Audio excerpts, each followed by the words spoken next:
ખાલી તો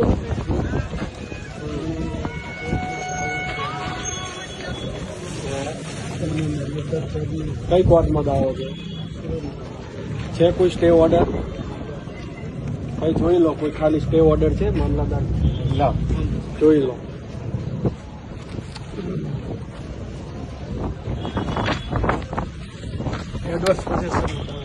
હા, એ તો એડવાન્સ પછી એ તો આપી તો નથી ને. દાવો તો ગમે તે દાવો તો તમે આખા ચોટીલાનો કરી શકો. દાવો કરવામાં તો ક્યાં જાય છે?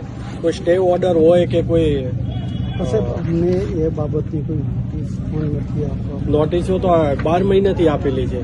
અમને ખાલી કાગળિયા રજૂ આપી એમને નોટિસ બતાવી દો. નોટિસ આપેલું કાગળિયા રજૂ કરવા એમાં કીધું દબાણ હોય તો તમારે દબાણ હોય સાહેબ વિગત માંગે છે મારી પાસે ખાલી. બરાબર, ત્રણેયની આવેલી છે, ત્રણેયની બસ તો આધાર પુરાવા તો કઈ છે નહીં. તમે આધાર પુરાવો તો સાહેબ કોર્ટમાં રજૂ કરેલા છે. તો જો અમારી કોર્ટ છે હો, તમે એવું ના કહેતા કે સિવિલ કોર્ટ જ કોર્ટ છે. અમારી રેવન્યુ કોર્ટ છે અને આ જમીન સરકારની છે. સમજા તમે? અમે દાવો કર્યો છે કે અમે દાવો તમે કર્યો, વાત સાચી. કોઈ સ્ટે ઓર્ડર છે કે કોઈ એલોટમેન્ટ લેટર છે તમારી જોડે? સરકારી જમીન આપવાની હોય તો હું આપું કે કલેક્ટર સાહેબ આપે, બીજું તો કોઈ આપે નહીં. બરાબર છે સાહેબ. 2 એકરની મને સત્તા છે, બાકીની કલેક્ટર સાહેબ ને છે. એવી અમે તો આપી નથી. અમે આપી હોય એનો લેટર આપો અમને, એલોટમેન્ટ લેટર. ના સાહેબ, અમે જે અહીંથી કીધું ને એટલે અમારી પાસે જે હતું આધાર પુરાવા બરાબર છે કે ભાઈ 30 વર્ષ અમે અહીંયા 80 વર્ષથી છીએ. જો 80 વર્ષથી હોય કે એવું હોય છે સાહેબ, કઈ વાંધો નહીં. અમારો અધિકાર છે. ભાઈ કરો હેડો ચાલો. એટલે સાહેબ આ એક જ બિલ્ડિંગ બધું એટલે આ એક મંદિર છે એ ધાર્મિકમાં એ પછી લઈ જો. ધાર્મિક તો સાહેબ એમ જ કહી ગૌશાળાથી શરૂ જો ગેરકાયદેસર જો તમે કોઈ રીતે અમાર નથી કરવાનું. તમે કોઈ આદેશ કરવા વાળા કેવી રીતે હોય શકો? નહીં, તમે કેવી રીતે કહી શકો અમે નાગરિક જ છીએ સાહેબ? અમે ભારતના એક નાગરિક. તો અમે કઈ ના નાગરિક છીએ? અમારો પણ હક એમને અમે કઈ ના નાગરિક છીએ? તમે ભારતના છો ને? તો પછી તમારો જો હક છે સાહેબ એવો જ અમારો હક તો છે. કઈ વાત ના સાહેબ, એવું તો અમે સાહેબ નહીં ચાલે. શું ને ચાલવા દો એટલે? ના સાહેબ, તમારે ધરપકડ કરવી હા, હોય એ તો કઈ નહીં. જો ધરપકડ કરીશું તો કરો please સાહેબ. બરાબર. તમે અમારો કોર્ટમાં દાવો છે સાહેબ એને સ્વીકારતા નથી. તમે અમને સમય આપતા નથી. તમે અમને ક્યારે એવો સમય આપ્યો કે 12 મહિનાથી નોટિસો આપેલી છે ને? હા, તો પછી તમારે અમારી કોર્ટમાં રજૂ કરવું અમારો પડે. દાવો જે છે હા. હું તો સાહેબ અત્યારે દાવા ઉપર જ મારું જે કઈ કાયદેસર નહીં. આવું હોય તો તમે લઈ આવજો સ્ટે ઓર્ડર.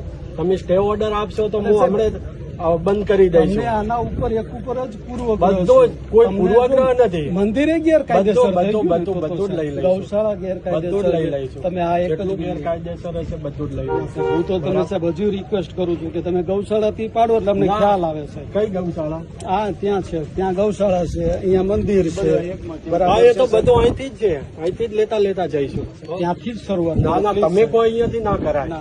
બરાબર. તો તમને જો ખાસ વિનંતી કરી છે. જેથી બે આપણે કોઈ ટાઈમ વેસ્ટ કરવા નથી. ના બરાબર. પ્લીઝ સાહેબ, અમે રિક્વેસ્ટ કરીએ છીએ હજુ. અમારો દાવા ઉપર તમે એમ કહો કે ભાઈ તમારો દાવો અમને માન્ય નથી. તમે એમને કોઈ લીગલી નોટિસ આપો. ભાઈ લાવો હેડો. તમે વિડીયો શરૂ કરો સાહેબ. હા, કરી લો વિડીયો. તમારે જે કરવો વિડીયોગ્રાફી કરી લો. વિડીયોગ્રાફી કરવી એ તમારો હક અધિકાર.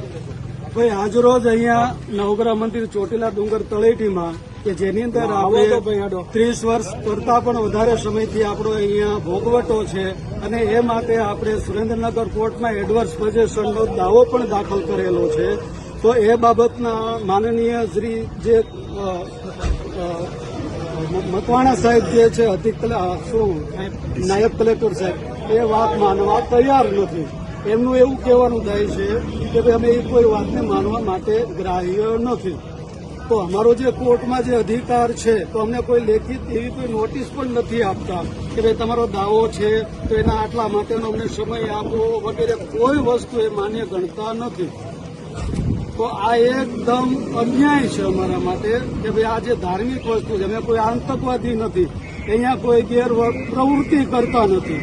જે ધાર્મિક કાર્ય જે ટ્રસ્ટનું છે એ અમે નિભાવીએ છીએ.